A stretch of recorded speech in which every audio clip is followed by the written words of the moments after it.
बच्चों अभी तक हम आवेश के बारे में, उसके गुण गुणधर्म के बारे में पढ़ लिया। आज हम चर्चा करते हैं कूलाम के नियम के बारे में कि कूलाम का नियम क्या होता है। आवेशों के मध्य उनका बल गणना करने के लिए कूलाम ने अपना एक नियम बताया, उसकी चर्चा करते हैं। चलिए देखिए यहाँ पे क्या हुआ कि जब समान आवेश थे तो प्रतिकर्षण कर रहे थे, दोनों प्लस का था तो क्या हो रहा था, प्रतिकर्षण हो रहा था। दोनों माइनस का था तब भी प्रतिकर्षण हो रहा था। एक प्लस और एक माइनस का तो आकर्षण हो रहा था। प्रतिकर्षण इन दोनों को धकेलना पड़ रहा था। ये प्रतिकर्षण हो रहा है, इनको क्या करना पड़ रहा था, यूं करके धकेलना पड़ रहा था। आकर्षण के लिए खींचना पड़ रहा था। आप छोटी कक्षा में तो पढ़े हुए हैं, धकेलना या खींचना क्या कहलाता है, बल कहलाता है। इसमें कोई ना कोई तो बल लग रहा था, यानी यहां पे प्रतिकर्षण बल लग रहा था, यहां भी प्रतिकर्षण, यानी समान आवेश थे तो प्रतिकर्षण बल लग रहा था। और अगर असमान आवेश थे, विपरीत आवेश थे, तो वहां पे आकर्षण बल लग रहा था।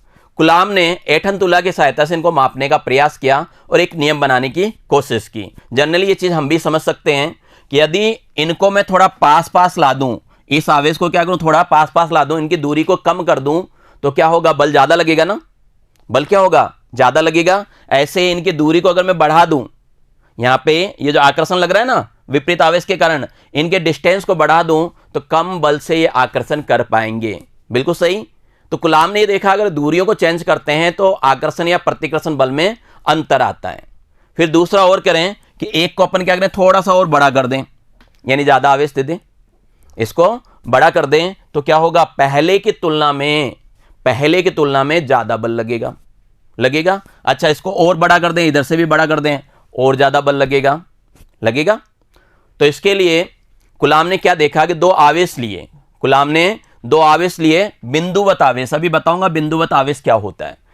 दो बिंदुवत और स्थिर आवेश लिए Q1 और Q2, और इनको R दूरी पे रखा। इनको कहां पे रखा, R दूरी पे रखा। और R दूरी पे रखने के बाद कूलाम को मालूम चला कि इनका जो बल था F, इनके मध्य जो बल लग रहा था वो दोनों आवेशों के गुणनफल के तुल्य था।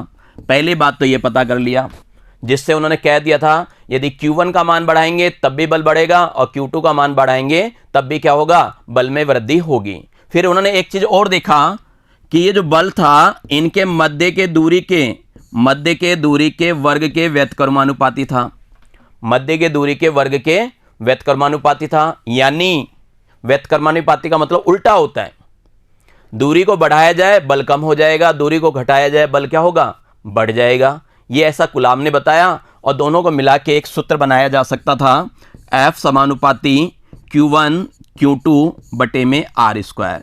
ये कूलाम जी ने बताया था। F समानुपाती होता है Q1 Q2 बटे में R²। ठीक है, बस इस परिभाषा को आप लिख सकते हैं, इसको देख के हम लिख सकते हैं। ये रही अपने पास परिभाषा कि कूलाम के नियम के अनुसार क्यों लिखा, कूलाम का नियम था ना, इसलिए कूलाम के लिए बताना है हमें। कूलाम के नियम के अनुसार दो स्थिर बिंदुवत, स्थिर जो गतिशील नहीं है, स्थिर है, बिंदुवत। ये बिंदुवत क्या होता है, बिंदुवत का मतलब होता है कि आप आवेश ले रहे हैं, उनका जो आकार है उनकी दूरी की तुलना में बहुत ही छोटा है, बिंदु जैसा दिखता हूं। आकार क्या हो, बिंदु जैसा दिखता हूं उनकी दूरी की तुलना में। जैसे मान लो मैं एक बड़ा सारा गेंद ले लेता हूं, लेकिन उसको क्या करूं, बहुत दूर रखता हूं। जब मैं बहुत दूर रखूंगा तो मेरे को क्या होगा, वो गेंद बिल्कुल बिंदु जैसी नजर आएगी। गेंद क्या होगी, बिंदु जैसी नजर आएगी। लेकिन उस गेंद को जब मैं अपने पास लाऊंगा वो बड़ा दिखेगा। जब वो बड़ा दिखेगा तो उसको मैं बिंदुवत नहीं कहूंगा। समझ गए, आकार कैसा भी हो सकता है, छोटे आकार भी हो सकते हैं, बड़े आकार भी हो सकते हैं। तो बिंदुवत आवेश का मतलब है क्या होना चाहिए, उन आवेशों के मध्य की दूरी की तुलना में वो आवेश क्या होनी चाहिए, बिंदु के समान होनी चाहिए, बहुत ही छोटे होने चाहिए। कई बार परीक्षा में आधा या 1 नंबर का पूछ सकता है कि बिंदुवत आवेश किसे कहते हैं, तो आप ये लिख देना कि यदि आवेशों का आकार उनके मध्य की दूरी की तुलना में बहुत कम है तब उन्हें बिंदुवत आवेश कहते हैं। समझ गए बात को, तब क्या कहेंगे, बिंदुवत आवेश कहेंगे। तो ये बिंदुवत आवेश समझ में आ गया आपके। तो चलिए यहां पे वापस आते हैं कि कूलाम के नियम के अनुसार दो स्थिर बिंदुवत आवेशों के मध्य कार्य करने वाला आकर्षण या प्रतिकर्षण बल, पता है ना आकर्षण कब होता है, विपरीत आवेश में, और प्रतिकर्षण कब होता है, समान आवेश में। क्लियर है, तो दोनों आवेशों के परिमाण के गुणनफल के समानुपाती होता है। ये कहा ना, दोनों आवेशों के परिमाण के गुणनफल के क्या होता है, समानुपाती होता है, और इनके मध्य के दूरी के वर्ग के क्या होता है, व्युत्क्रमानुपाती होता है। मध्य के दूरी के वर्ग के क्या होता है, व्यतकर्मानुपाती होता है। ये कूलाम का नियम है। साथ में एक लाइन और जोड़ देना कि यह बल दोनों आवेशों के मिलाने वाली रेखा के अनुदिश ही कार्य करता है। मतलब ये दो आवेश है ना Q1 और Q2, तो इसका जो बल लगेगा इनको जोड़ने वाली रेखा के सापेक्ष लगेगा, उसी दिशा में जाएगा। जैसे मान लो ये बल लग गया अपने पास FE, ये बल लग गया तो इस रेखा पे लगेगा, या इधर लगेगा तो इसी रेखा पे लगेगा। काम की चीजें लिख के जरूर आना, ठीक है। पहला पॉइंट ये लिख के आओगे। दूसरा एक पॉइंट और लिख देना, इसे कूलाम का व्युत्क्रम वर्ग का नियम भी कहते हैं। क्यों कहते हैं ये तो समझ गए होंगे, व्युत्क्रम का वर्ग हो रहा है ना, ये समझ गए। तो 100% परीक्षा में पूछा जाता है, ये मान के चलिए। तो आपको ये परिभाषा लिख के आनी है, वहां पे आपसे पूछा जाएगा कि कूलाम का नियम किसे कहते हैं, समझाइए, या कूलाम के नियम से क्या अभिप्राय है, कूलाम के नियम से आप क्या समझते हैं। तो वहां पे ये चीज आपको बतानी है, समझ गए। तो चलिए थोड़ा सा इसको और डेरिवेटिव कर ले, है ना। हम क्या करें, ये चीज तो आपके पास आ गई थी कि F परिभाषा के अनुसार क्या था, जो बल था दोनों आवेशों के गुणनफल के समानुपाती था, और वो बल उनकी दूरी के वर्ग का क्या था, व्यतकर्मानुपाती था। मैंने क्या किया, इसको समीकरण नंबर 1 दे दिया और इसको क्या किया, समीकरण नंबर 2 दे दिया। समीकरण 1 व 2 को मिला के इस तरह लिखा जा सकता है, हाँ या ना। दोनों को मिला के हम लिख सकते हैं F समानुपाती है Q1 बटा Q2 बटा R स्क्वायर के। अब याद कीजिए, जब हम समानुपाती का चिन्ह हटाते हैं तो वहां पे एक स्थिरांक लेना पड़ता है ना, लैम्बडा के कुछ भी लेते हो आप। तो यहां पे भी हम समानुपाती का चिन्ह हटा के एक स्थिरांक लेंगे, और वो क्या लेंगे, के लेंगे। और ऐसा करने से कूलाम का जो नियम है कुछ इस तरह बनेगा, F बराबर के Q1 Q2 बटा R स्क्वायर। F बराबर के Q1 Q2 बटा R स्क्वायर। चाहे तो आप इसे क्या कर सकते हैं, समीकरण 3 दे सकते हैं, ठीक है। बच्चों जब परीक्षा में आप लिख के आते हैं कि F बराबर के Q1 Q2 बटा R स्क्वायर, तो इसके बाद इसका नामकरण भी करके आया करो, बताया करो कि F क्या है। तो यहां पे F क्या है, बताइए F क्या है, दोनों आवेशों के मध्य लगने वाला बल है। F क्या है, दोनों आवेशों के मध्य लगने वाला बल। K क्या है, यहां पे लिखा हुआ ना K, तो K क्या है, आप K बता सकते हैं कैसा है। हमने क्या किया, समानुपाती को हटाया था ना, तो ये क्या है, समानुपाती नियतांक या अचरांक, कुछ भी लिख सकते हैं, अचरांक भी लिख देते हैं, कोई दिक्कत नहीं है, मतलब एक ही है। तो ये K क्या है, समानुपाती नियतांक है। Q1 और Q2 क्या है, अगर आप केवल यूं लिख देते हैं Q1 Q2 क्या है, आवेश है, तो गलत है। आप लिख के आइए Q1 और Q2 कैसा है, बिंदुवत आवेश का परिमाण है। और अच्छी बात है, अगर स्थिर बिंदुवत आवेश लिखते हैं तो बहुत अच्छी बात है। आप स्थिर बिंदुवत आवेश का परिमाण लिख देते हैं तो सोने पे सुहागा है, ठीक है। R क्या है, स्थिर बिंदुवत आवेशों के मध्य की दूरी। बिंदुवत आवेशों के मध्य की दूरी भी चलेगा और स्थिर बिंदुवत आवेशों के मध्य की दूरी चलेगा, ठीक है। तो ये कूलाम का नियम आ गया, ये इसका सूत्र आ गया, F बराबर के Q1 Q2 बटा R स्क्वायर। अब ये जो K है इसका मान बदलता रहता है, फिक्स नहीं है। ये दोनों आवेशों के मध्य जो माध्यम है उस पर डिपेंडेंट करता है। जो दोनों आवेश थे ना Q1 और Q2, उनके मध्य माध्यम कौन सा है, निर्वात है, हवा है, कांच है, पानी है, सुचालक है, कुचालक है, उस पर निर्भर करता है, ठीक है। ये लिखा हुआ है आपके पास, समानुपाती नियतांक K का मान दोनों आवेशों के मध्य माध्यम की प्रकृति और मात्रक प्रणाली पर निर्भर करता है। तो सबसे पहले अगर हम देखना चाहें निर्वात या हवा के लिए, तो निर्वात और हवा के लिए दोनों में मान लगभग बराबर होता है, इसलिए एक ही मान मानते हैं। निर्वात ले लें या फिर हवा ले लें, उसमें जो K का मान होता है वो होता है ये 9 × 10 की घात 9, 9 × 10 की घात 9 न्यूटन मीटर स्क्वायर बटे कूलाम स्क्वायर। अब जरूर आप सोच रहे होगे सर ये मात्रक एकदम से आ गया, इस मात्रक को कैसे ज्ञात कर सकते हैं। आप मात्रक को भी ज्ञात कर सकते हैं, इस मात्रक को भी हम ज्ञात कर सकते हैं। देखिए कैसे, मेरे पास ये था F बराबर के Q1 Q2 बटे में R स्क्वायर, राइट। अब मुझे यहां से K का मान ज्ञात करना है, तो K का मान ज्ञात करूंगा तो ये होगा F R स्क्वायर और बटे में क्या आ जाएगा, Q1 और Q2, ये आएगा। अब मात्रक देखिए, F का मात्रक क्या होता है, बल का, न्यूटन। ये मैंने लिख दिया बल का मात्रक न्यूटन, समझ गए बात को। फिर देखिए R का मात्रक यानी R क्या है, दूरी है ना, R क्या है, दूरी है। तो दूरी का मात्रक क्या होता है, मीटर, मीटर से नापते हो। तो R स्क्वायर है, R स्क्वायर है तो क्या हो गया, मीटर का स्क्वायर। तो यहां पे देखिए लिखा हुआ है मेरे पास मीटर का स्क्वायर। क्लियर यहां तक? मीटर का स्क्वायर। बटे में देखिए, आप बटे में अगर देखें तो क्या है अपने पास बटे में? Q1 Q2 क्या है? Q1 Q2। Q1 और Q2 क्या है? आवेश है, दोनों को गुणा कर रहे हैं। Q1 का भी आवेश को किससे दिखाओगे? C से, और Q2 को भी किससे दिखाओगे? C से। तो कुल मिला के C को C से गुणा करूंगा, कितना हो जाएगा? C को जब C से गुणा करेंगे C स्क्वायर हो जाएगा, और नीचे लिखा हुआ है इसलिए मैंने ये लिखा। तो कुल मिला के समझ गए? मात्रक भी बड़े आसानी से, रटना कुछ नहीं है, समझना है। रटना नहीं है, हमें समझना है। तो यहां पे बच्चों आ गया k का मान 9 × 10⁹ और इस k को हम 1/4 पाई एप्सिलॉन नॉट या एप्सिलॉन 0 भी कहते हैं। इस k का जो मान होता है किसके लिए? निर्वात के लिए। इस k का मान 1/4 पाई एप्सिलॉन 0, और कई लोग इसे एप्सिलॉन नोट पढ़ते हैं, 0 को नोट दिखाते हैं, एक ही बात है, कैसे भी पढ़ सकते हैं, ये कहते हैं। तो कुल मिला के मैं ये कहूंगा 1/4 पाई एप्सिलॉन 0 का मान कितना होता है? 9 × 10⁹ होता है। या फिर k का मान चाहिए निर्वात y में, ये होगा 9 × 10⁹, आगे मात्रक लिखना है। ठीक है, ये जो अपने पास एप्सिलॉन 0 आया, इसको हम बोलते हैं निर्वात या हवा की विद्युतशीलता।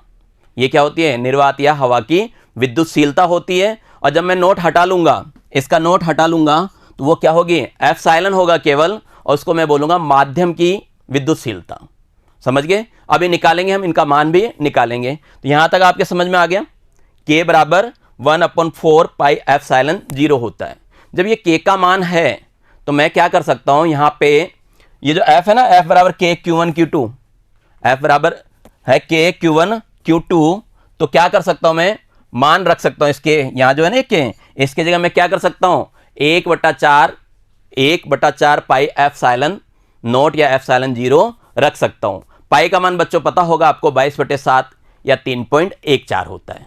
ठीक है, तो जैसे ही मैं ये मान रखूंगा तो मेरा ये बन जाएगा f बराबर क्या बनेगा? 1/4 पाई एप्सिलॉन 0 Q1 Q2 बटे R स्क्वायर। यहां पे एप्सिलॉन 0 का मान निकालना है, तो आप एप्सिलॉन 0 का मान ये निकाल लेंगे, ये निकलेगा 8.854 × 10⁻12 इंटू 10⁻12, और ये जो मात्रक है आपको आता है निकालना, उल्टा करके निकाल सकते हैं, कूलम स्क्वायर बटे में न्यूटन मीटर स्क्वायर। अगर आप चाहते हैं कि ये मान कैसे निकला तो आप निकाल लेना। ये देखिए यहाँ पे 1/4 पाई एप्सिलॉन 0 जो कि k के बराबर था, इसका मान आया था 9 × 10⁹ आया था ये। तो इसका मतलब यहां से मेरे पास ये हो गया 1/4 pi epsilon not equal to 9 × 10⁹ अब इसको सरल करके मुझे क्या करना है? एप्सिलॉन नॉट का मान ज्ञात करना है। तो कैसे करूं? तो बताइए, एप्सिलॉन नॉट उधर दे देता हूं, तो ये आ गया 1/4 पाई 9 × 10⁹ बराबर हो जाएगा एप्सिलॉन 0। यही होगा, सोचिए। बस आपको क्या करना है? अब इन सबके मान रखना है। पाई का मान 3.14 रखिए, 22/7 रखिए, हल करोगे तो लगभग यही मान आएगा। तो ये याद भी रखना है आपको, k का मान भी याद रखना है, ये जो k का मान है इसको भी याद रखना है, इसको भी याद रखना है। k बराबर होता है 1/4 पाई एप्सिलॉन 0। ये वैल्यूज आपको क्या करनी है? याद भी रखनी है, ताकि आप आंकिक प्रश्न आसानी से हल कर सकें।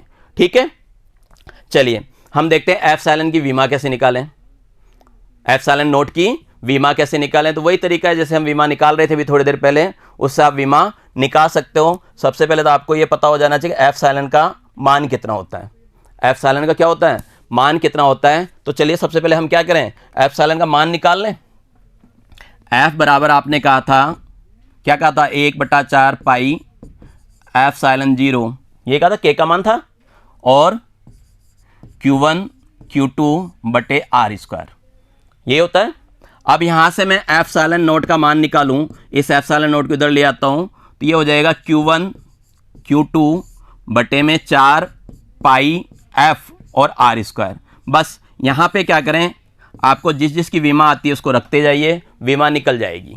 हमें क्या करना है? विमा निकल जाएगी। देखिए Q1 और Q2 की विमा क्या होगी? बताइए Q1 और Q2 की विमा क्या होगी? अगर मैं बात करूं Q1 और Q2 की विमा, बताइए क्या होगी? आवेश की विमा आपको याद ही है, क्या होती है? AT होती है ना, तो इसको आप AT स्क्वायर लिख सकते हो। क्या लिख सकते हैं? AT स्क्वायर लिख सकते हैं। क्यों? Q1 का AT और Q2 का भी कितना हो गया? AT हो गया। क्लियर? और किसकी विमा चाहिए आपको? पाई की कोई विमा नहीं होती। अगर आप आर स्क्वायर की विमा देखना चाहते हैं तो आर स्क्वायर लंबाई होती है, तो कितनी हो जाएगी इसकी? एल की पावर 2। कितनी हो जाएगी? एल की पावर 2।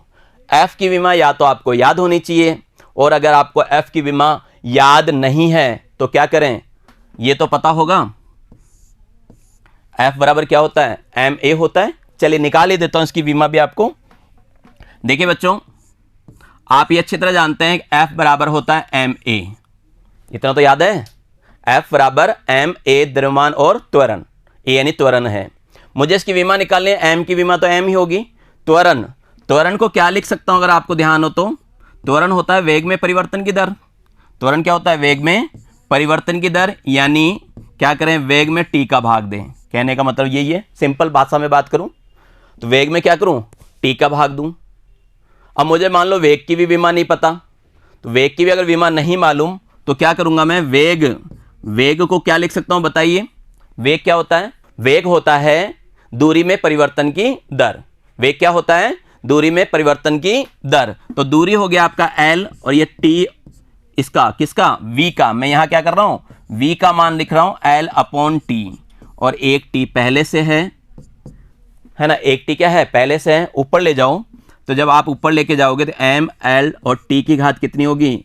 सोचिए, माइनस का 2 होगा ना, नीचे टी स्क्वायर है, ऊपर लेके जाएंगे तो टी की घात क्या होगा? माइनस का 2 हो जाएगा। तो ये देखिए आपके पास इसकी विमा भी आ गई। किसकी? बल की। अगर आपको याद नहीं है तब, और याद है तो उन बच्चों के लिए बहुत अच्छी बात है। तो इन मानों को क्या करें? आप रख देंगे। जब इन मानों को रखेंगे यहाँ पे, तो आपको एफ सालन नोट की जो विमा है वो मिल जाएगी एम की घात -1, एल की घात -3, और टी की घात 4, और ए की घात क्या होगा? 2 हो जाएगा। ये मानों को क्या करेंगे? आप रखेंगे, ये सारी चीज़ें आपकी निकल जाएगी। देखिए यहाँ रख रखा है अपन ने सारे मान, क्या किया? यहाँ रख दिया, और इसको हमने क्या किया? हल कर लिया। ठीक है, क्लियर यहाँ तक? देखिए, जब कुलाम ने नियम दिया तो कुलाम के बारे में आप पता भी कर सकते हैं, आवेश से रिलेटेड है ना, तो उसमें हम मालूम भी कर सकते हैं। हमारे पास जो कुलाम का नियम था, एफ बराबर के Q1 Q2 बटे में आर स्क्वायर, यही था। हम क्या करते हैं? Q1 और Q2 का मान 1 कुलाम ले लेते हैं। Q1 और Q2 का मान क्या करें? 1 कुलाम ले लेते हैं, और उनके मध्य की दूरी है वो कितना रख देते हैं?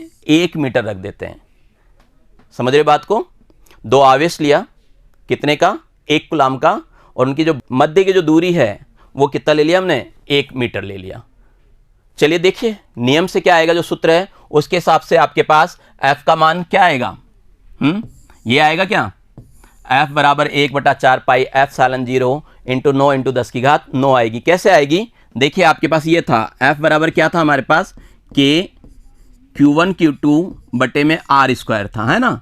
K का मान तो था 9 इंटू 10 की घात 9, और Q1 का मान आपने 1 लिया, और Q2 का मान भी क्या लिया? मैंने 1 लिया, और बटे में आर स्क्वायर यानी 1 का स्क्वायर। और इन सबको अगर हल करूंगा तो मेरे पास ये आता है 9 इंटू 10 की घात 9 F।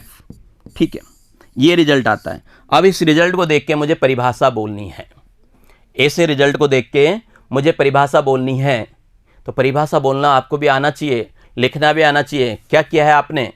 2 आवेश लिए हैं 1 कुलाम के, उनके मध्य की दूरी कितनी रखी है? 1 मीटर रखी है। बल कितना उत्पन्न हुआ है? 9 गुणा 10 की घात 9। कितना हुआ है? 9 गुणा 10 की घात 9, इतना बल हुआ है आपके पास न्यूटन। ठीक है, तो देखो यूँ बोल सकते हैं, निर्वात या वायु में परस्पर 1 मीटर की दूरी पर रखे 2 समान परिमाण के आवेशों के मध्य 9 गुणा 10 की घात 9 न्यूटन बल कार्य करता है, तब प्रत्येक आवेश का परिमाण कितना होता है? 1 कुलाम के तुल्य होता है। तो 1 कुलाम की परिभाषा यहाँ से भी दी जा सकती है। आपसे कोई पूछ ले कि कुलाम के नियम के अनुसार 1 कुलाम को परिभाषित कीजिए, तो आप ये लिख के आएंगे। क्या लिख के आएंगे? निर्वात या वायु में परस्पर 1 मीटर की दूरी पर रखे 2 समान परिमाण के आवेशों के मध्य 2 समान परिमाण के आवेशों के मध्य 9 गुणा 10 की घात 9, याद रख लेना बिल्कुल, 9 गुणा 10 की घात 9 न्यूटन बल कार्य करता है, तब प्रत्येक आवेश पर आवेश कितना होता है? 1 कुलाम आवेश होता है। ठीक है, तो ये चीज़ आपको याद रखनी है। याद तो क्या रखना है? समझ में आ गया होगा। Q1 का मान 1 रखा मैंने, Q2 का 1 रख दिया, R का मान 1 रख दिया, रिजल्ट आ गया अपने पास। क्लियर ये बात? चलिए आगे बढ़ते हैं। अब हम बात कर लेते हैं, अगर हम इसमें माध्यम ले आए, इसमें क्या करें? माध्यम ले आए तो क्या हो? निर्वात के अतिरिक्त किसी अन्य माध्यम के लिए क्या होगा। तो मैंने थोड़ी देर पहले ही बताया था, अन्य माध्यम के लिए एप्सिलॉन नॉट की जगह क्या करेंगे, एप्सिलॉन लगा देंगे। सूत्र वो का वो ही हो जाएगा, एफ बराबर 1/4 पाई एप्सिलॉन Q1 Q2 बटे आर स्क्वायर। और विभेद करने के लिए हम क्या करें, एफ या तो माध्यम लिख दें या फिर आप यूं भी लिख सकते हैं एफ और नीचे लगा सकते हैं एम। एम फॉर होता है मीडियम, एम फॉर क्या होता है, मीडियम होता है, तो ऐसे हम एम भी लगा सकते हैं। ठीक है, अगर आपसे पूछा जाए कि भैया यहाँ पे एप्सिलॉन क्या है, तो इसको क्या बोलेंगे, माध्यम की निरपेक्ष विद्युतशीलता कहते हैं। ठीक है, और सूत्र अगर लिखना चाहते हैं तो ये सूत्र हो जाएगा, यहाँ पे के का मान क्या हो गया, यहाँ पे क्या होगा, जहां हमें बताना चाहिए कि के का मान क्या है, के बराबर यहाँ पे क्या है 1/4 पाई एप्सिलॉन। इस के का मान है, नोट नहीं लगा हुआ है, ये बताना है, समझ गए। यहाँ पे के का मान बदलेगा, मैंने शुरू में कहा था माध्यम के कारण के का मान क्या होता है, परिवर्तित हो जाता है। यहाँ पे के का मान कुछ और आएगा। अब आपको कि सर बता दो क्या आएगा, तो कैसे बता दूं, पहले माध्यम तो पता करो किस माध्यम की बात कर रहे हो। अगर मैंने दोनों के बीच में कांच रख दिया तो बदल जाएगा, है ना, के अलग आएगा। पानी रखूंगा अलग आएगा। एक वायर रख दिया मैंने, लोहे का वायर या सोने का वायर रख दिया तो बदल जाएगा। ये मान क्या होता है, बदलता रहता है। अभी चर्चा भी कर लेंगे कैसे बदलता है, कितना होता है। ठीक है, अब देखो मेरे पास दो बल आ गए थे, कौन कौन से, एक तो माध्यम वाला आया था और एक निर्वात वाला आया था। क्या इनका अनुपात भी कुछ बताता है, तो इसको देखने से पहले आपको ये सूत्र जो अब तक देखा आपने वो याद हो जाना चाहिए, ये फॉर्मूले आपको याद हो जाना चाहिए। पहला तो क्या, के का मान कितना होता है 1/4 पाई एप्सिलॉन 0, जिसकी वैल्यू क्या होती है 9 × 10⁹ किसमें, निर्वात के लिए है। ठीक है, दूसरा माध्यम के लिए, माध्यम के लिए क्या था, F बराबर 1/4 पाई एप्सिलॉन 0 Q1 Q2 बटे आर स्क्वायर। ये दूसरा किसमें, माध्यम के लिए। और निर्वात में अगर बल की बात करेंगे तो क्या होगा, एप्सिलॉन 0 की जगह क्या होगा, एप्सिलॉन की जगह एप्सिलॉन 0 आ जाएगा। ठीक है, और एप्सिलॉन नॉट का जो वैल्यू है वो कितने आ गए 8.854 × 10⁻12। तो ये रिजल्ट आपको याद होनी चाहिए। अब हम क्या करते हैं, जो आपने माध्यम में बल प्राप्त किया है और निर्वात में बल प्राप्त किया उनका अनुपात निकालते हैं। तो मैं क्या करूं, निर्वात वायु में आवेश के मध्य बल और माध्यम में आवेश के मध्य बल का जो अनुपात है वो निकालें। और इस अनुपात को एक नाम दिया जाता है परावैद्युतांक। इस अनुपात को क्या नाम देते हैं, परावैद्युतांक। और इसको एप्सिलॉन आर से रिप्रेजेंट करते हैं, किससे, एप्सिलॉन आर से। जनरल भाषा में कहना चाहूं तो क्या कह सकता हूं, निर्वात या वायु में आवेशों के मध्य बल और माध्यम में आवेशों के मध्य बल का अनुपात परावैद्युतांक कहलाता है। एक नंबर का क्वेश्चन बन सकता है कि आप परावैद्युतांक किसे कहते हैं या परावैद्युतांक क्या होता है, सूत्र लिखिए। तो आप बता सकते हैं, क्या बताएंगे, निर्वात वायु में आवेश के मध्य बल और माध्यम में आवेश के मध्य बल का अनुपात क्या कहलाता है, परावैद्युतांक कहलाता है। ठीक है, किससे रिप्रेजेंट करते हैं, तो एप्सिलॉन आर से रिप्रेजेंट करते हैं। कई बार इसको के से लिख देते हैं, इसको हम क्या करते हैं, के से लिख देते हैं। इस के का मतलब वो वाला के नहीं है, गुलाम वाला के नहीं है, वैसे ही जनरल एक और के लेते हैं, इससे लिख देते हैं। तो चलिए देखिए यहाँ पे, अगर मैं सूत्र के हिसाब से लिखना चाहूँ तो एप्सिलॉन आर यानी परावैद्युतांक क्या होगा, निर्वात में आवेश के मध्य बल एफ और माध्यम में कितना हो गया एफ एम। दोनों के मान रख देते हैं, दोनों को हम क्या करें, मान रख दें। आपको पता ही है मान कितना होता है, पता है ना आपको कितना होता है, बताइए मान। एफ का जो मान था आपके पता है 1/4 पाई एप्सिलॉन नॉट था, है ना, 1/4 पाई एप्सिलॉन नॉट। और यहाँ पे था अपने पास Q1 Q2 बटे में आर स्क्वायर। ठीक है, और बटे में क्या करोगे, बटे में आ जाएगा 1/4 पाई एप्सिलॉन और यहाँ पे भी क्या होगा Q1 Q2 बटे आर स्क्वायर, यही तो होगा। अब इसको क्या करेंगे, हम काटेंगे और हल करेंगे। तो चलिए इसको साफ देख लेते हैं, काट के हल करके देखें क्या आता है अपने पास। ठीक है, तो यहाँ पे मैंने ये ले लिया आपके पास एफ एम ले लिया, और एफ आपको पता ही है, इनका भाग लगाने के पास ये आएगा। देखिए ये लिखा था मैंने 1/4 पाई एप्सिलॉन 0 Q1 Q2 बटे आर स्क्वायर और 1/4 पाई एप्सिलॉन Q1 Q2 बटे आर स्क्वायर। काटिए इसको, कट जो कटता है, देखिए Q1 और Q2 तो कट जाएंगे, आर स्क्वायर भी कट जाएगा, 4 भी कट जाएगा और पाई भी कट जाएगा। कट जाएगा, क्या बचेगा, क्या बचेगा, ये बचेगा। ऊपर तो बच गया 1/एप्सिलॉन 0 और नीचे बच गया 1/एप्सिलॉन। ऊपर क्या बच गया 1/एप्सिलॉन 0 और नीचे बच गया 1/एप्सिलॉन। इनको पलटिए, इनको क्या करें, पलटेंगे पलटेंगे तो ये एप्सिलॉन 0 तो नीचे आ जाएगा और एप्सिलॉन क्या होगा, ऊपर आ जाएगा, और ये बन जाएगा एप्सिलॉन r बराबर एप्सिलॉन बटे में एप्सिलॉन नॉट। और एग्जाम में क्या करोगे, बताओगे कि आपका एप्सिलॉन r क्या है, परावैद्युतांक, एप्सिलॉन क्या है, माध्यम की परावैद्युशीलता, और एप्सिलॉन नोट क्या है, निर्वात की विद्युतशीलता। ठीक है, ये आपको बताना है वहां पे। क्लियर यहां तक? यहां पे एप्सिलॉन r आ गया। आपको रिजल्ट को शाब्दिक शब्दों में भी लिखना चाहिए, तो रिजल्ट को हम शाब्दिक शब्दों में यूं लिख सकते हैं कि माध्यम की विद्युतशीलता और निर्वात की विद्युतशीलता का अनुपात परावैद्युतांक कहलाता है। ध्यान देना, परावैद्युतों में कंफ्यूज मत हो जाना। अगर मैं विद्युत बल की बात करूं तो ऊपर जो होगा वो क्या होगा, निर्वात का आएगा, नीचे माध्यम का आएगा। और जब हम विद्युतशीलता के अनुपात की बात करेंगे तो माध्यम का ऊपर होगा और निर्वात का क्या होगा, नीचे होगा। देख रहे हो ना, यहां पे आप देख रहे हो इस चीज को, ऊपर एप्सिलॉन नीचे एप्सिलॉन नोट। जबकि शुरू में जब हमने परिभाषा शुरू की थी तो वहां पे निर्वात ऊपर था और माध्यम क्या था, नीचे था। तो बल के लिए निर्वात ऊपर होगा, बल के लिए क्या होगा, निर्वात ऊपर होगा। और जब आप विद्युतशीलता की बात करेंगे तो वहां पे क्या होगा, माध्यम ऊपर रहेगा। तो ये गलती आपको नहीं करनी है। क्लियर? परावैद्युतांक एक विमाहीन राशि है। परावैद्युतांक एक क्या है, विमाहीन राशि है। इंपॉर्टेंट है। क्यों है विमाहीन? ध्यान देना, परावैद्युतांक विमाहीन राशि है, विद्युतशीलता नहीं है। एप्सिलॉन की विमा होती है और एप्सिलॉन नोट की भी क्या होती है, विमा होती है। यहां पे जो अपने पास एप्सिलॉन और एप्सिलॉन नोट है ना, इन दोनों की विमाएं होती है, लेकिन दोनों की विमा समान होती हैं। और दोनों की विमा समान होने के कारण क्या हो गया, कैंसिल। क्या हो गया, कैंसिल। तो ये ध्यान रखेंगे आप, परावैद्युतांक एक विमाहीन राशि है। और आगे पढ़ेंगे जो कुचालक पदार्थ हैं उनको हम क्या कहते हैं, परावैद्युत भी कहते हैं। पिछली कक्षा में, पुराने वीडियो में आपने देखा कुचालक पदार्थ क्या था, तो उसके हिसाब से हम क्या कहते हैं, इसको परावैद्युत भी कहते हैं।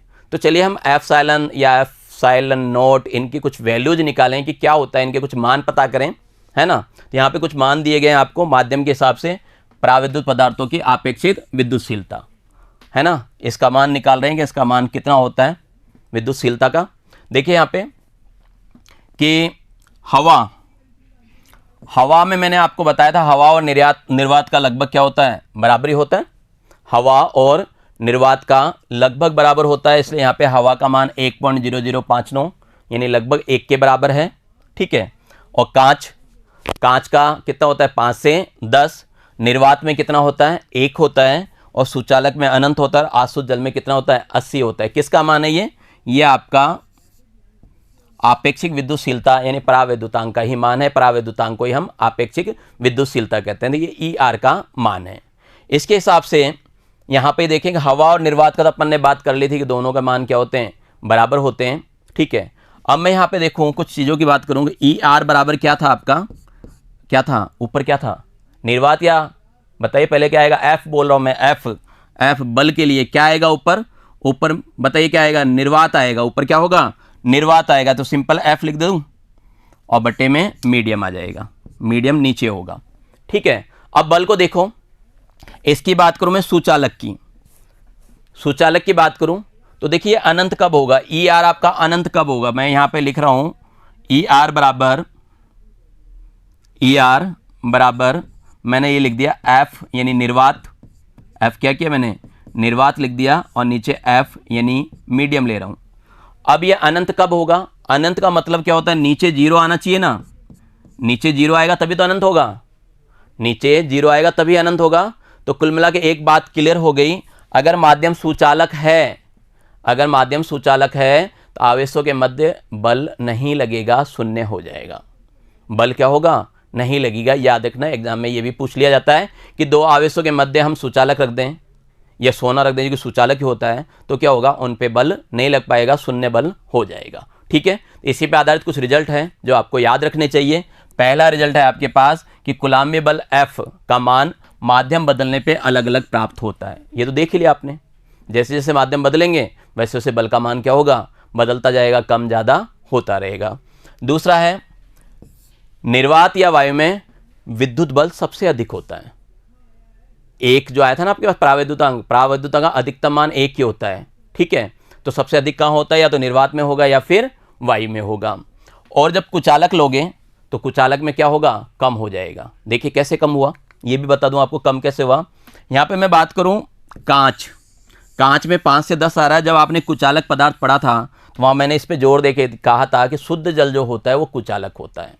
जो शुद्ध जल होता है वो क्या होता है, कुचालक होता है। आसुत जल को ही हम क्या कहते हैं, कुचालक कहते हैं। अब देखिए इसका मान 80 आ रहा है, इसका मान क्या आ रहा है, 80 आ रहा है। तो इसका मान 80 कैसे आएगा, नीचे यहाँ पे अपने पास F तो निर्वात आ गया और F मीडियम आ गया, ठीक है, मीडियम आ गया। और ये क्या हो रहा है, 80 आ रहा है। इसका मान कितना आ रहा है, 80 आ रहा है, यानी 1 से ज़्यादा आ रहा है। हम अच्छी तरह जानते हैं कि 1 से ज़्यादा कब आ सकता है, जब नीचे वाला अंश से हर क्या हो, छोटा हो। अंश से हर क्या हो, छोटा हो, तभी तो हो सकता है, तभी हो सकता है ना भाई। अपन ये बात करें कि a बटा b का मान 1 से बड़ा आएगा तो a का मान क्या हो गया, a का मान ये होगा, a का मान क्या होगा, b से बड़ा होगा, और b का मान क्या होगा, 1 से छोटा होगा। तो वहाँ पे भी यही हो रहा है, ये f है ना, और ये fm है, और इसका मान 50 यानी 1 से ज़्यादा आ रहा है, और 1 से ज़्यादा आ रहा है तो इसका मतलब f क्या हो गया, fm से बड़ा हो गया, और fm क्या हो गया, छोटा हो गया। मीडियम क्या हो गया, छोटा हो गया। तो माध्यम में क्या हो गया, बल कम हो गया ना। तो इसीलिए यहाँ पे ये कह रहे हैं कि कुचालक माध्यम में बल अपेक्षाकृत क्या हो जाता है, कम हो जाता है। और सुचालक के बारे में आपको बता ही दिया था कि अनंत आ रहा है तो नीचे क्या होना चाहिए, 0 हो जाना चाहिए। तो सुचालक माध्यम में बल का मान कितना होता है, 0 होता है। सुचालक माध्यम में क्या होता है, बल का मान 0 होता है, ठीक है। तो ये आपके कूलाम नियम आपको समझ में आ गया होगा। आज की कक्षा में इतना ही। आगे पढ़ने के लिए मिलते हैं हम अगली कक्षा में, जिसमें हम चर्चा करेंगे बल का सदिश निरूपण, क्योंकि बल एक क्या है, सदिश राशि है, तो इसका सदिश रूप भी होना चाहिए। तब तक के लिए नमस्कार, धन्यवाद, आपका दिन मंगलमय हो।